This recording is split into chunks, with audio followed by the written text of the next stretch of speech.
donc il sera bien là pour participer à l'atelier, il arrive. Alors l'idée de cet atelier, c'est de balayer les différentes solutions du territoire pour implanter une entreprise en création ou en développement. Et donc voilà, on va balayer le parcours résidentiel de l'entreprise avec les différentes solutions qui s'offrent à vous sur le territoire de Nantes-Saint-Nazaire. Alors l'idée, c'est plutôt que de partir de rentrer dans le concret de l'offre, de partir plutôt de l'illustration au travers des deux témoignages. Voilà, quel a été le parcours de ces deux entreprises du territoire, une à Nantes, l'autre à Saint-Nazaire. Comment est-ce qu'ils ont, au fil de l'évolution de leur activité, trouvé des nouvelles solutions pour implanter leur entreprise. Donc voilà, c'est cette idée-là d'illustrer au travers du parcours les solutions. Alors, on va commencer la présentation par un petit panel des solutions qui s'offrent à une entreprise sur les différentes étapes. Donc vous le voyez, on va essayer de retracer la phase en amont de la création, l'idée, la conception du projet, la création et la première implantation avec cette phase de démarrage, et puis le développement, les premières années d'activité, et ensuite l'entreprise qui prend son envol, avec du coup un panel de solutions et des noms que vous avez sans doute déjà entendu parler, mais qu'il est intéressant peut-être de redonner ici quelques éléments de définition. Les incubateurs, donc cette notion d'incubation, elle n'est pas forcément couplée à de l'hébergement, c'est plutôt une notion d'accompagnement. L'idée, c'est d'accompagner l'entreprise sur plutôt l'entreprise innovante, sur la réflexion, les conseils techniques, le financement, sur 6 mois à 2 ans. Mais voilà, on n'est pas vraiment sur une notion d'hébergement, d'immobilier quand on parle d'incubation. La solution à domicile, bon, je ne vous fais pas de définition, on y reviendra un petit peu après dans la présentation. Elle présente des avantages et des inconvénients. Les centres d'affaires, c'est une autre solution privée qui correspond finalement à ce qui peut s'assimiler à de l'hôtellerie. Donc on vient sur un espace intégralement équipé et puis qui présente la possibilité de domicilier son entreprise. Donc on a une vingtaine de centres d'affaires sur le territoire de Nantes-Saint-Nazaire. Donc cette offre-là, elle présente comme avantage principal la flexibilité et la souplesse. On peut y aller, s'installer pour une demi-journée, une journée complète, une semaine ou plus. Et donc voilà, grande flexibilité, équipée, des services.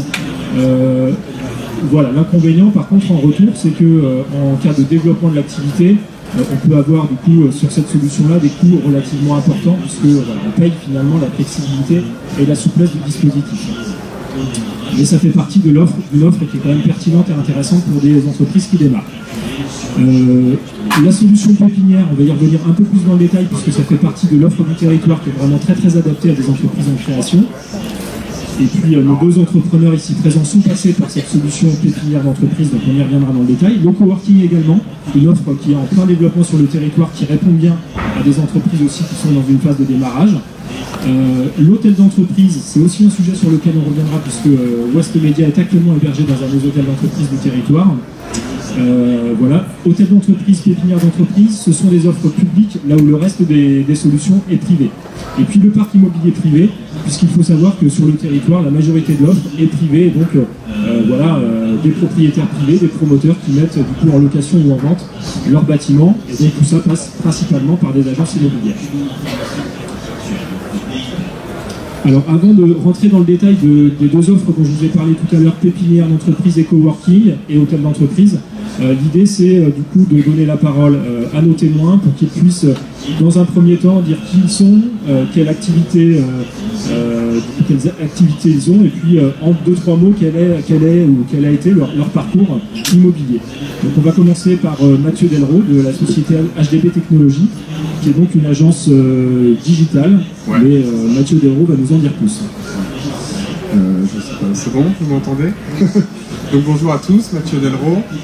Donc moi je suis directeur général de la société HDB Technologies. J'aime bien dire ça parce qu'on est 3, donc c'est marrant de dire directeur général. C'est une société qu'on a créée à 3 quand on était à l'école.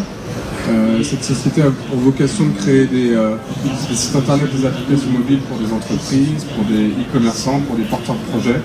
Donc on est plus sur notre spécialité, c'est vraiment le e-commerce, développer des solutions pour faire gagner de l'argent à nos clients, c'est un peu ça le but.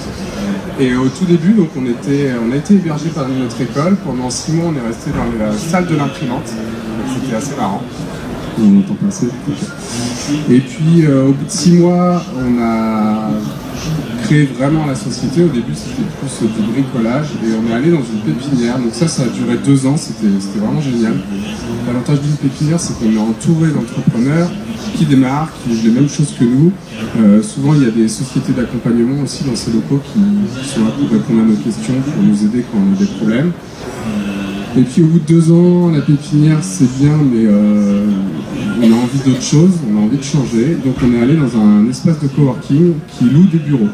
Alors là, ce qui est super, c'est qu'on a on est avec d'autres entreprises qui ont des bureaux, donc qui louent leurs bureaux à l'année. Et au milieu de ça, il y a un espace de coworking où il y a des gens qui viennent travailler. C'est des gens, il y a des gens qui viennent tout le temps, qu'on voit tous les jours, et puis il y en a qui viennent de temps en temps. On apprend à les connaître, ça fait du réseau. Et le réseau dans le business, c'est plutôt pas mal.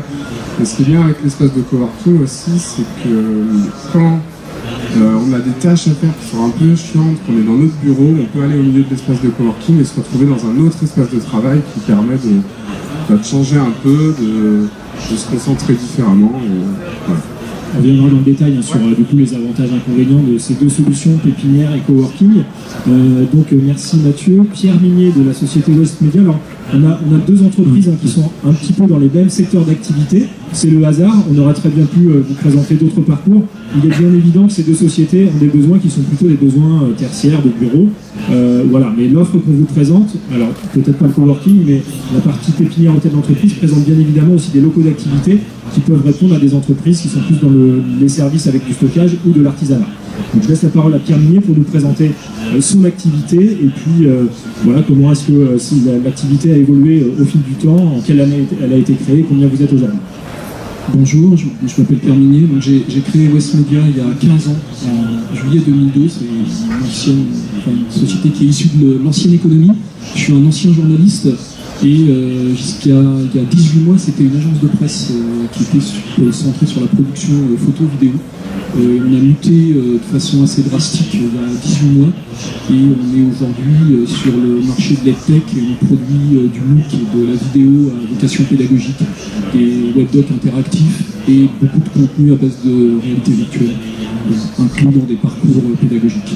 Donc on a pris un très fort virage qui était dû à la disruption de notre modèle économique initial. Donc, ce qui a induit des choix également sur notre hébergement. Donc nous on a démarré en 2002 en pépinière d'entreprise au sein du réseau créatif, qui était un choix qui était lié à l'accompagnement. Moi j'étais un ancien salarié, j'ai démarré mon projet sur des indemnités de départ. Malgré une formation économique, je ne connaissais pas vraiment le monde de l'entreprise. J'arrivais d'un grand groupe de presse où on était très en silo. Voilà, moi j'étais vraiment sur grand reporter, voyager, faire des images. J'avais pas beaucoup de connaissances de tout ça. Et l'accompagnement en pépinière a été, je pense, ça fait 15 ans qu'on est debout. L'accompagnement en pépinière a vraiment posé les fondations. La capacité à avoir quelqu'un qui, tous les 3 mois, nous oblige à lever le nez du guidon, à prendre du recul avec le quotidien de la production, à avoir un regard critique sur ce qu'on fait. À accepter également de la critique. Voilà, là vous vous êtes trompé, là vous partez dans la mauvaise direction selon moi. Pour moi ça a vraiment été très très intéressant et j'en garde beaucoup de reconnaissance. Là aussi on reviendra sur quelques éléments clés. Donc l'avantage de la pépinière, c'est que c'est aussi une solution qui est souple et modulable. On a démarré dans 9 mètres carrés. Quand on a quitté la pépinière, on devait avoir 50 ou 60. Parce que voilà, l'entreprise a progressé, elle avait des moyens, elle avait des besoins différents. Ensuite, on a basculé en location dans le privé. C'était la solution la plus simple. On voulait se rapprocher du centre-ville. Ensuite, on a acheté nos bureaux parce qu'on avait plus de moyens financiers. Ça nous paraissait intéressant de le faire. Et quand on a muté, nos bureaux ne correspondaient plus à notre activité. On avait besoin d'un studio pour produire. Et on avait aussi besoin de se poser en amont de ce virage pour réfléchir. Donc on a vendu nos bureaux et on est allé en hôtel d'entreprise. On a redémarré dans 38 mètres carrés. Et là aussi, un coup de téléphone. Au bout d'une semaine, vous signez le bail et au bout de 15 jours, vous avez déménagé, vous avez rebranché la fibre et c'est reparti. Donc cette souplesse, cette réactivité, c'est vraiment... Voilà, c'est pour une entreprise qui était dans notre situation de devoir aller très très vite, ça a également été salvateur.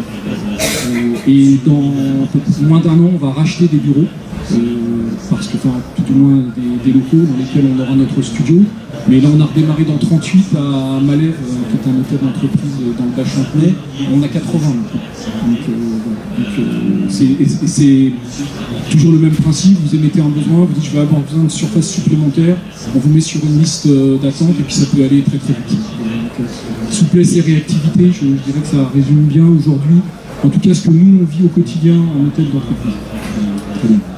Donc voilà, deux exemples sur lesquels on va revenir un peu plus dans le détail sur certaines des solutions, mais on voit bien voilà, le parcours qui évolue avec des besoins à la hausse ou à la baisse et des solutions qui s'offrent sur le territoire pour faire grandir et évoluer son entreprise. Alors il y a une première étape bien évidemment essentielle, c'est à quel moment chercher son local, à quel moment il faut démarrer cette étape de réflexion autour de l'implantation. Alors il y a des étapes clés sur lesquelles on commence à y réfléchir dès l'idée, dès l'étude de marché pour certaines activités. Une activité commerciale, il est bien évident que pour définir sa zone de chalandise, l'implantation est décisive. Donc le lieu d'implantation doit être du coup réfléchi dès la conception du projet. Pour autant, il est important d'avoir en tête que la recherche du local ne doit pas arriver trop tôt dans le projet, puisque pour chercher un local, il faut connaître son cahier des charges, être en capacité de négocier avec le cas échéant un propriétaire ou une agence immobilière. Et pour ça, il faut quand même avoir les idées claires sur là où on veut aller, quel est le financement, quels moyens on a à mettre sur cette location la plupart du temps. Donc voilà, donc il est important d'avoir bien travaillé son projet et son plan d'affaires avant d'aller du coup bille en tête, commencer à chercher son local et prendre des contacts. Le choix du local, il a d'autres impacts. On a parlé du plan de financement, il peut avoir des impacts juridiques également. Vous, à quel moment vous avez commencé cette étape, peut-être poser la question à Mathieu Delraux, cette étape de recherche de local, est-ce que ça vous a pris du temps et voilà, à quel moment vous avez enclenché ces démarches-là? Est-ce qu'on m'entend? Oui, c'est bon. Nous, c'est dès l'immatriculation de notre société, on avait des stagiaires à accueillir, donc on trouvait important d'avoir un local. Et puis après, en pépinière, ça a mis un mois et demi, à peu près. C'est vrai que la pépinière, on y reviendra, mais c'est une solution sur laquelle on a de la réactivité. S'il y a de la disponibilité pour du coup une intégration assez rapide et qui peut éviter du coup d'avoir un panel de visites à réaliser sur le territoire. De votre côté, Pierre Minier, beaucoup de contacts, beaucoup de visites avant de trouver la solution qui vous convenait, peut-être dans les phases de recherche sur le privé principalement. Sur la phase de la pépinière, la décision avait été prise très en amont du projet d'aller sur une solution avec de l'accompagnement. La pépinière s'était imposée tout de suite. De mémoire, on a créé en juillet et je crois qu'on est rentré à Créatique, route de Saint-Cloud, en octobre. Donc on a laissé passer les vacances, il y avait une phase une sorte d'entretien, validation du projet, du business plan. C'est ça qui était aussi intéressant dans la démarche, c'est qu'on validait le BP et on rentrait quand même dans des locaux avec de la visibilité sur un plan d'affaires. Ouais. Sur la relation du coup sur l'offre privée, sur la relation aux agences immobilières plus de perte de temps parce que il faut faire des visites, voilà, on fait négocier éventuellement avec des agences, il y a des dossiers à monter avec des garanties financières. Voilà, sur la location privée, on ne l'a fait qu'une fois et on a préféré acheter après derrière quand on avait besoin de plus grand. D'accord. Alors donc on voit bien, et l'idée c'est bien de se mettre dans une perspective de développement de l'activité, puisque un déménagement coûte cher. Voilà, il faut être en capacité de bien dimensionner le besoin, mais d'anticiper les 2-3 premières années d'activité, puisque voilà, dans le parcours, même s'il n'y a jamais des parcours qui sont totalement linéaires, mais on sait que voilà, on reste 3-4 ans dans un local avant d'évoluer vers une autre solution ou de prendre plus grand. Une première solution, donc on a évoqué tout à l'heure, l'idée de démarrer à domicile, c'est bien évidemment la solution la plus simple, la plus réactive, démarrer chez soi. C'est pas compliqué à mettre en œuvre. Si on est locataire, il faut quand même s'assurer que le propriétaire en est d'accord et puis que l'affectation du local permet d'exercer l'activité. Si on est propriétaire dans un habitat collectif, il faut aussi vérifier que le règlement de copropriété le permet. Voilà, c'est quand même important à avoir en tête. Cette solution-là, elle a bien évidemment des limites. C'est à partir du moment où on reçoit de la clientèle, on reçoit de la marchandise, on souhaite développer son activité, accueillir des premiers salariés. Là, voilà, ça peut être la limite de l'exercice du démarrage à domicile. Alors, Mathieu Delraux, vous n'avez pas démarré à domicile, mais vous avez démarré au sein de votre école, donc on peut dire que ça s'apparente un petit peu au même type de première installation. Voilà, qu'est-ce qui vous pouvez peut-être nous donner 2-3 anecdotes de ce démarrage qui s'apparente au démarrage à domicile? Deux, trois anecdotes, pas forcément, mais une déjà, c'est qu'on était dans la salle de l'imprimante, donc toute la journée l'imprimante tournait, il y avait des vapeurs de solvant qui émanaient dans la salle, et puis les gens faisaient des allers-retours, nous poussaient pour aller chercher leurs feuilles, donc c'était assez folklorique. Mais c'était bien, c'est cool. Juste le souvenir que j'en ai, c'est que j'ai fait les 3 premiers mois dans ma chambre à coucher, où j'avais un bureau. Je trouve que c'est important aussi de couper entre la sphère personnelle et la sphère du travail. Et travailler chez soi, on est dans une continuité intellectuelle d'efforts permanents. Et voilà, avoir un lieu, quand on ferme la porte, même si on peut emmener ses problèmes, sa réflexion, au moins on rentre chez soi et physiquement on coupe. C'est le souvenir que j'en ai en tout cas et je l'ai vécu ainsi. D'accord, merci pour cette étape démarrage à domicile. Alors l'idée c'était de vous parler un petit peu plus longuement de la solution pépinière d'entreprise. Donc on a un certain nombre de pépinières sur le territoire de Saint-Nazaire, 5 au total. Alors la pépinière c'est un triptyque en fait entre des locaux, des services et un accompagnement. Et l'idée c'est de favoriser du coup les conditions de démarrage et de réussite de pérennité de l'entreprise. On a des taux de réussite sur les pépinières, taux de réussite à 3 ans 91%, taux de réussite à 5 ans 86%. On voit bien qu'on est bien au-delà des moyennes nationales. Et ça, c'est une réussite grâce à la fois au réseau et à l'accompagnement dont permet de bénéficier la pépinière. Alors, 5 éléments clés pour la pépinière. On est sur un immobilier adapté à un coût attractif. Par exemple, pour un bureau de 20 mètres carrés sur Nantes Créative, on est sur un loyer mensuel de 200 € environ, donc qui comprend un peu plus de 90 € de loyer, 27 € de charge et 80 € de forfait de service, puisque on a accès en pépinière à un certain nombre de services communs sur lesquels, du coup, on revient sur le point 2. Ça peut être de l'accueil physique, ça peut être de l'accueil téléphonique, de la gestion du courrier, des salles de réunion qui sont mises à disposition. Donc voilà, on a un ensemble de services qui permet du coup l'accompagnement de l'entreprise au quotidien. Un accompagnement personnalisé, ça c'est un élément vraiment essentiel de la pépinière. Un rendez-vous, un suivi régulier via des rendez-vous trimestriels avec un chargé d'accompagnement. Voilà, ça on trouve ça nulle part ailleurs sur le panel de solutions immobilières du territoire. Cet accompagnement personnalisé, puis des réunions thématiques d'information, ça peut être sur le financement, sur la démarche commerciale. Voilà, il y a cette logique d'animation du lieu qui permet du coup à l'entreprise d'être cocooné. L'accès à un réseau de partenaires, voilà, l'idée c'est que le chargé d'accompagnement vous ouvre son carnet d'adresses avec des experts comptables, des consulaires, des structures de financement, et là aussi ça permet de gagner du temps dans le développement de son activité. Et enfin l'insertion dans le tissu économique. Voilà, vous avez au sein de la pépinière et au sein de l'ensemble des pépinières la capacité à être en contact avec d'autres entreprises qui sont soit dans un secteur d'activité proche, soit dans un autre secteur d'activité, mais l'idée de développer de la convivialité, du réseau, du business, pourquoi pas.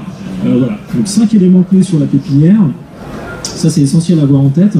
L'offre du territoire, c'est, je le disais, 5 pépinières, donc une à Couéron, une à Nantes, qui est plutôt sur la partie Nantes-Est, proche de Saint-Plus, une à Rezé, et puis le hub créatique qui est arrivé un petit peu plus tard en 2014, plutôt dédié aux entreprises du numérique cette fois-ci, donc qui couple à la fois une pépinière et un hôtel d'entreprise. Et puis sur Saint-Nazaire, puisqu'on parle bien du territoire Nantes-Saint-Nazaire lors de cet atelier, c'est le CIL qui accueille une vingtaine d'entreprises. Donc au total, sur l'ensemble de ces pépinières, on a 60-70 entreprises qui sont accueillies. C'est une quinzaine d'entreprises nouvellement accueillies chaque année. Et donc voilà, je vous ai donné les taux de réussite.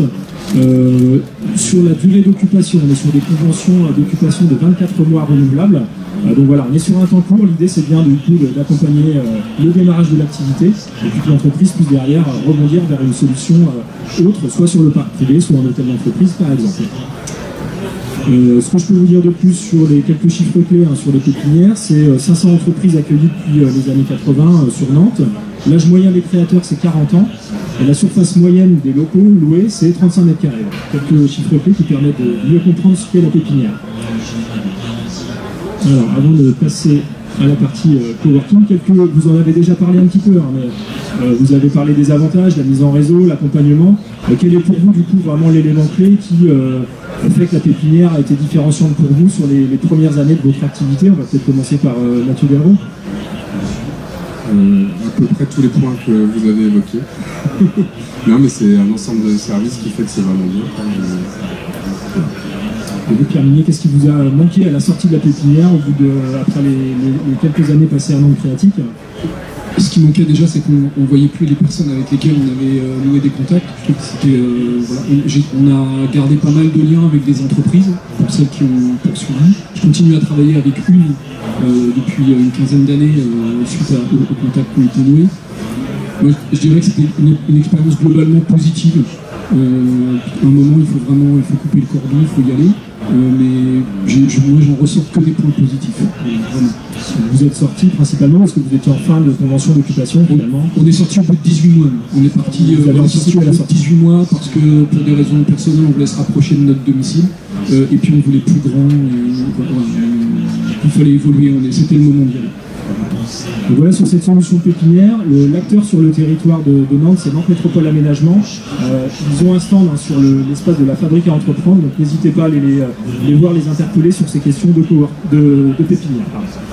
Alors ensuite, les espaces de coworking, c'est un phénomène qui est en plein développement sur le territoire. On n'avait quasiment pas d'espace il y a 4-5 ans et aujourd'hui on en a une quarantaine sur le territoire nantais, donc on voit bien qu'il y a un vrai engouement autour de ces espaces partagés. Deux notions principales, le partage d'espace et puis le travail en réseau. Alors c'est la solution idéale quand on a une entreprise qui démarre et qui a des besoins soit ponctuels de locaux, soit des besoins évolutifs, puisque voilà, on peut faire évoluer la surface qu'on prend, le nombre de postes de travail dans le temps. C'est des espaces équipés. L'animation de ces espaces dépend vraiment d'un espace à l'autre. Certains espaces mettent vraiment de l'animation, des réunions thématiques, un peu comme on l'a pu trouver sur les pépinières, sans le volet accompagnement. D'autres espaces sont beaucoup plus simples dans la conception et dans l'animation. Là, je pense que l'idée, c'est de faire témoigner Mathieu Delraux sur ces espaces-là. À Saint-Nazaire, donc vous bénéficiez, vous, de plusieurs postes de travail. Nous, on a un bureau dans un espace de coworking. On est dans notre bureau, on a notre bureau normal, et puis au milieu, il y a l'open space où on a des postes de travail flexibles. Que vous utilisez donc ponctuellement, en fait. Ouais, ponctuellement, ouais, pour faire des tâches qu'on n'aime pas trop faire. Mais le coworking, j'allais à la cantine quand c'était ouvert de temps en temps déjà, depuis longtemps, parce que dans ce métier, il y a des tâches qui ne sont pas toujours agréables, qu'on refuse toujours un peu de faire, et quand on est dans son quotidien, dans son cocon, on a tendance à remettre à demain. Aller dans un espace de coworking pour se dédier à une tâche, c'est vraiment bien, parce que c'est une ambiance propice au travail, les gens sont autour de soi, ils travaillent, et ça motive vraiment. Je trouve que c'est vraiment super.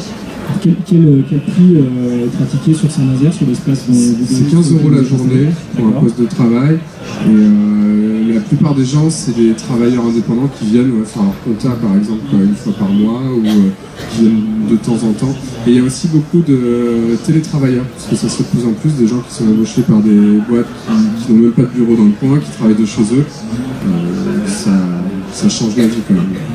Donc voilà, 15 € la journée, en regardant les prix qui sont pratiqués sur Nantes, c'est à peu près ça dans les moyennes de prix. On est sur un tarif d'environ 150 € par mois pour un poste fixe de travail dans un espace de coworking. C'est une moyenne parce que là aussi, on est sur des espaces privés, donc les prix pratiqués ne sont pas forcément homogènes. On a parlé des avantages, il y a forcément quelques inconvénients dans un espace partagé. On va parler de la confidentialité, on va parler de la croissance de l'activité et de l'image de l'entreprise. C'est pas même plus simple d'avoir une identité propre quand on est dans un espace partagé, qu'on n'a pas ses propres locaux sur le territoire. Alors qui contacter sur cette question du coworking? Un ensemble d'acteurs, puisqu'il y a pas mal d'offres. On a vu, je l'ai dit tout à l'heure, une quarantaine d'espaces, on en voit quelques-uns ici. Une photo de la cantine numérique, malheureusement, donc vous avez pu voir dans la presse que la cantine a brûlé dans la nuit de dimanche à lundi. On a constitué un guide du coworking qui est en distribution à la fin de l'atelier, donc vous pourrez le prendre et vous pourrez aller voir sur le site de Nantes Métropole, puisque voilà, on a des informations qui sont un peu plus à jour sur l'ensemble des espaces de coworking du territoire. Les avantages et inconvénients, on en a parlé, on les a balayés, puis on pourra y revenir si vous avez quelques questions sur la fin de l'atelier.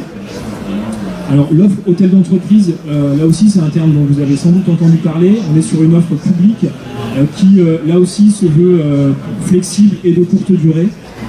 Voilà, on est sur, il nous reste 5 minutes, donc je vais aller très très vite. Cette offre en hôtel d'entreprise, bureau ou atelier, avec des locations sous forme de convention de 24 mois, qui peuvent être renouvelables une fois, mais là l'idée c'est bien aussi d'accompagner le démarrage du développement dans une phase et puis ensuite que l'entreprise puisse en sortir. Alors sur l'ensemble du parcours, on a bien évidemment le parc immobilier privé, c'est ce que je vous disais en introduction, c'est la majeure partie de l'offre. Trouver des bureaux, des locaux d'activité, un local commercial sur le territoire. Donc là, dans les bons contacts, les collectivités locales, donc Nantes Métropole sur Nantes ou la Carène à Saint-Nazaire, qui peuvent vous accompagner sur la recherche d'une solution d'implantation. Et bien évidemment, l'acteur incontournable, les agences immobilières qui sont là à vos côtés pour vous conseiller à la fois d'un point de vue recherche, mais aussi appui juridique sur ce que compose le bail, etc. Donc ne pas hésiter à faire appel aux agences, c'est vraiment un acteur incontournable sur cette notion de parc privé. Un petit témoignage, peut-être un complément de Pierre Minier. Vous avez, intégré à un moment donné une location, un achat, vous êtes dans une perspective d'acquisition de nouveau. La relation aux agences, peut-être, voilà, ça se passe bien, c'est compliqué. Ça reste des agences immobilières, donc c'est un deal financier, voilà, c'est apprendre comme elles sont, trouver le bon partenaire. Je pense bien identifier l'endroit, surtout où on veut s'implanter, bien quantifier son besoin, parce que quand on achète, c'est pas comme une location, comme un hôtel d'entreprise, on va pas revendre demain. Donc voilà, penser à peut-être à 3 ans aussi la vision qu'on peut avoir de son activité, de son entreprise. Et puis, quand on est chef d'entreprise, voir aussi l'achat comme un placement en vue de la retraite, parce qu'il y a des mécanismes qui permettent une défiscalisation relativement douce. Voilà, il y a tout un tas de choses. Je pense se faire suivre par sa banque, voire peut-être par un conseiller financier, ça dépend du volume de chiffre d'affaires, ça dépend du périmètre de l'achat, mais c'est quelque chose qui se prépare dans le temps. On ne se lance pas en 2 mois. Et se faire accompagner du coup sur bien sûr, oui. Avec son expert comptable aussi. Donc sur le parc privé, quelques éléments de prix, c'est toujours intéressant d'avoir des idées du coup des prix qui sont pratiqués sur le territoire. Donc là on vous a mis les prix nantais, Nantes, centre, ville, ville de Nantes et périphérie nantaise, et les locaux d'activité. Les prix, ce sont des fourchettes, puisque bien évidemment il y a plein de critères qui rentrent en ligne de compte. Pour un prix, voilà, c'est l'ancienneté des locaux, leur situation. Voilà, donc ce sont des éléments mais qui nous permettent d'avoir des ordres de grandeur pour construire un plan d'affaires. Qui contacter, donc je vous ai parlé de Nantes Métropole et de ces pôles de proximité qui peuvent vous accompagner sur cette notion de recherche de locaux. On a parlé des agences, Nantes Métropole Aménagement, donc je vous en ai parlé aussi sur l'entrée pépinière et hôtel d'entreprise. Atlampol qui est l'acteur du coup local pour l'accompagnement à l'innovation et donc sur les questions d'incubation. Les agences immobilières, on en a parlé également. Et puis il y a bien évidemment les petites annonces, votre réseau. Voilà, il y a tout un panel de solutions pour trouver une réponse à votre recherche immobilière. Voilà sur les contacts à prendre. Alors on a, je pense, il nous reste peut-être 2 minutes. Si vous avez des questions à poser, c'est le moment, n'hésitez pas.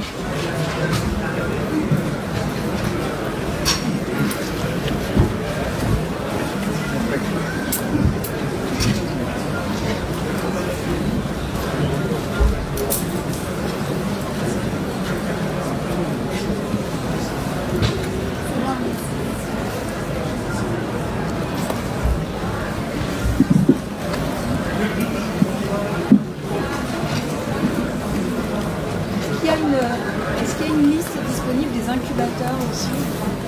Alors, pour les incubateurs, le plus simple, c'est Atlampol en porte d'entrée.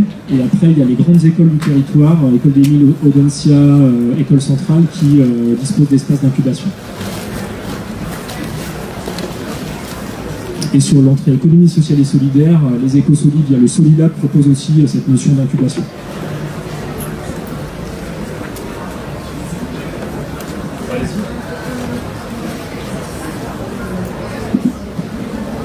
Vous avez parlé tout à l'heure de liste d'attente sur l'entrée dans les locaux. Quels sont les critères d'attribution pour intégrer une liste d'attente, soit en pépinière, soit en hôtel d'entreprise? Alors il y a effectivement cette notion de liste d'attente puisqu'il y a une sélection à l'entrée en pépinière, il y a un comité d'agrément qui valide les projets sur leur viabilité économique, sur aussi leurs besoins, est-ce que voilà, l'accompagnement est nécessaire pour faire avancer et réussir le projet. Donc contactez donc Métropole Aménagement, effectivement voilà, vous serez mis, il y a une notion de priorité en fait avec les différents projets qui arrivent, et puis après c'est une question de turnover et de disponibilité des locaux. Donc c'est fini, voilà. N'hésitez pas à prendre les guides de coworking qui sont du coup disponibles à la sortie. Et puis je vous invite à nous retrouver sur le stand de Nantes Métropole, stand 111, pour ceux qui ont des questions complémentaires sur ce sujet immobilier. Merci.